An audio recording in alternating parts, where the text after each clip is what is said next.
Hey guys, in today's video I'll be doing another tropical update on Invest 95L, which is still currently in the eastern tropical Atlantic. It has now gotten up to a 90% chance of formation within the next 2 to 5 days, which is crazy. It just really got its act together just within the past night. And started to get a lot more convection around itself, and started to get a lot more organized. Now, as of the newest advisory at 2 p.m. Just came in, says a low-pressure system is located over the eastern tropical Atlantic, more than 1,000 miles east of the Lesser Antilles. Shower and thunderstorm activity decreased somewhat this morning, but new activity is now forming near the system's center of circulation. So the convection around the system has decreased somewhat, but it's still continuing to blow up around the center, which is a good thing because that still shows that it is still trying to strengthen by a bit. Now it says if these storms persist, then advisories would likely be initiated on a tropical depression later today or tonight. Even if a depression does not form by tonight, environmental conditions are expected to become more conducive for development while the system moves west-northwestward at around 15 miles per hour during the next couple of days. Conditions are expected to become less favorable for development by the end of the week. So even if it doesn't become a depression by later today or tonight, most likely by tomorrow, we'd probably see it become a depression. And even it could be a tropical storm even, for a bit of time before it starts to encounter all that wind shear and dry air.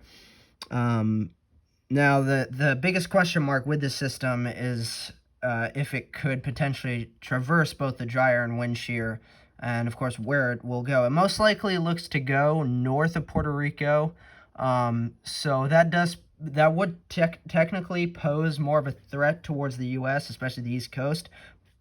But most of the models have it tracking to the north of Puerto Rico, but then curving more out to sea towards Bermuda. So currently the models do think it's going to be a fish storm, but I do think it has a good bit likelihood that it could pose a threat to the U.S., and from what we've seen all year, it looks decently likely that it could traverse the dry air and wind shear like we've seen with all these other systems previously. Now, let's go to Tropical Tidbits, and before I show you the satellite imagery of the storm currently and all of that, I want to show you first how the La Nina is doing, and currently it's at negative 0.513 degrees Celsius. So it's already gotten into the La Nina territory for the 3.4 region, and if it does continue to drop like it has been doing a lot lately, then we'll most likely be entering a La Nina extremely soon. The Nino 3 region currently is at negative 0.549 degrees Celsius, so that too is already in the La Nina territory, and it looks like it's generally staying steady, but kind of decreasing a bit, it seems. And then the Nino 4 region continues to plummet. It's not yet in the La Nina territory. It's at negative 0.339 degrees Celsius, but it is continuing to drop rapidly, so we'll probably see that enter La Nina territory quite soon. Oh, wait, sorry, wrong thing. Nino 1+2 region is extremely cold right now at negative 2.155 degrees Celsius. So that one is definitely in La Nina territory. We really just need to wait maybe only another few weeks or so, maybe a month left, and then we'll most likely be in an official La Nina. Now, the next thing I want to show you is how the the Kelvin wave forecast is. And let's see, here it is. You can see this is a CFS weekly, and the Kelvin wave is already starting to head from the East Pacific into the Atlantic, producing better favorable conditions now for the Gulf and Caribbean around the East Coast, and even into some of the MDR. Though we'll have to wait a little bit more over time to let the atmosphere adjust to it and be able to allow all that tropical activity to really go up. But it looks like it's starting around now, and it will really increase and become a lot more conducive for development as we head into next week after the 16th. So after Sunday, going into the beginning of next week and over the next few weeks, it looks like conditions will be very, very favorable for a lot of tropical activity to form. Now, as we head towards between August 25th and September 1st, it becomes the greens start to lighten up a good bit for the Atlantic Basin, but there's still a lot of green throughout the Atlantic Basin, still suggesting that it will be pretty favorable for development. But then as we head into September, it looks like there will be sinking air, a good bit more sinking air throughout the entire Atlantic Basin. But from what we've seen thus far this year, the sinking air just doesn't seem to prevent any tropical activity from forming. We've seen a bunch of tropical storms and 2 hurricanes form during this sinking air motion over the Atlantic Basin over the past few weeks. So that is definitely something that we need to watch out for.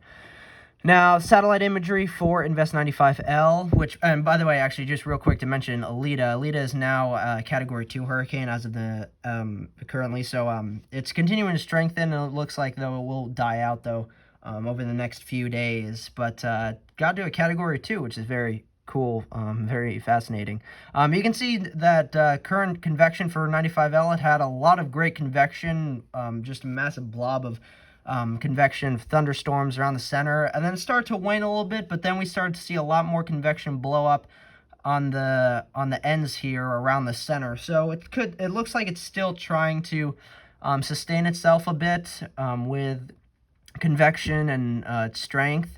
So we'll see how it progresses throughout the rest of the afternoon into tonight, and see how what the NHC thinks by later tonight. And going through the rest of the day. Now, let's look at the forecast models. We'll look at the GFS, and we'll go to the Tropical Atlantic to get a better, closer view for the system. Let me zoom this in maybe a little bit more so you guys can see it there. This is the GFS, the newest run, the 12Z run, and you can see it as it heads west-northwestward, it will start to interact with the dry air and wind shear, but it looks to kind of keep itself together and generally be between 1,000 to 1,005 millibars, and then it will fall apart, it seems, according to the GFS, as it heads closer towards the Bahamas and the East Coast. But that's very interesting that the GFS model doesn't have it curving out to sea towards Bermuda, and continues it westward north of Puerto Rico and Hispaniola towards the Bahamas. So we'll see if it's able to maybe traverse the dry air and wind shear actually all the way through and try to sustain itself as it gets closer towards the Bahamas and the East Coast, if that does end up being the case, which it very likely could. So that's definitely something we're going to have to watch. The CMC model, you can see it has it moving as well towards the west-northwest, going north of Puerto Rico, and then also falling apart as it gets closer towards the Bahamas and the East Coast, just like the GFS. So it looks like this most likely scenario is going north of Puerto Rico and the northern Windward Islands and Hispaniola, but it may or may not sustain itself as it gets closer towards the Bahamas and instead of turning out to sea towards Bermuda. So it looks like it's kind of a 50-50 currently of whether or not it'll be a fish storm or impact potentially the U.S. So that's definitely something we're going to have to watch. Now, the European model, the newest run is coming in now, the 12Z run, so we'll use the 00Z run, the previous run for the Euro, and show you what it does with the system. And you can see it also shows it sustaining itself as it heads farther west-northwest, north of the Windward Islands, north of Puerto Rico, and then falling apart. But that definitely could change, of course. That looks like it definitely could change. So that's something we're going to have to really watch over the next few days going through the rest of the week, especially if it's able to traverse the wind shear and dry air. Now, last thing, we'll look at the 2020 Atlantic Hurricane Season webpage on Wikipedia. We've had 10 total tropical depressions, 9 total storms, 2 hurricanes, 45 fatalities, and now the total damage for the hurricane season this year is somewhere above $5.92 billion in damage. So we are actually this season has already been very damaging, and actually Isaias has been the most damaging and deadly of the season, even though it's a Category 1. But again, Category 1 hurricanes, they can still cause lots of damage. As you can see, it killed 18 people and caused, just alone, outside of any of the other systems, caused somewhere above $4.12 billion in damage. So that is insane. I figured it would cost somewhere around $4 billion in damage. So, I mean, I guess I was right about that. So that was that was kind of cool. But yeah, it just really devastated the entire East Coast, especially around the Northeast and New England areas. And then of course the Dominican Republic and Puerto Rico areas as well. It looks like maybe the system actually, 95L could become our next name system, which would be the J name, Josephine, and which would break another record, become the earliest 9th name storm on record, and bring us closer to potentially going into the Greek alphabet, which looks to be pretty likely this year, for the first time since 2005, and for the second time ever on record. That's really it for today's video, guys. I really hope you enjoyed. Please like, comment, and subscribe. I really hope a lot of you decide to subscribe if you really liked what you saw in today's video. Again, I really hope you enjoyed, and I'll see you guys in the next video. Bye.